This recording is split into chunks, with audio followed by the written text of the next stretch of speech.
Għad m'hemmx data stabilita l-bidu tal-inkjesta pubblikat dwar il-qtil tal-ġurnalista Daphne Caruana Galizia dan wara aktar minn xahar u nofs li l-Kunsill tal-Ewropa f'rapport saħaq dwar il-bżonn li tinfetaħ din l-inkjesta pubblika.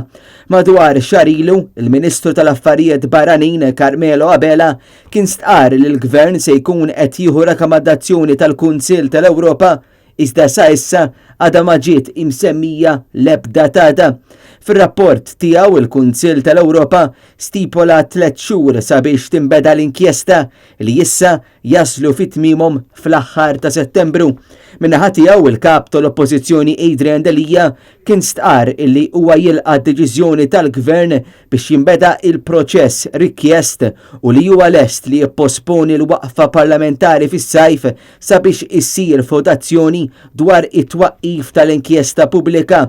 Sostna wkoll li l-Gvern ilu jkaxkar saqajh biex jagħmel din l-inkjesta u kellu jaqla ċanfira mingħand il-Kunsill tal-Ewropa biex jittieħed dan il-pass biex issa il-Gvern Laburista reġa' jew aħjar għadu qed ikaxkar saqajh bla ebda dettall għadu ma ġie ippubblikat dwar id-data ta' meta din l-inkjesta ser tibda.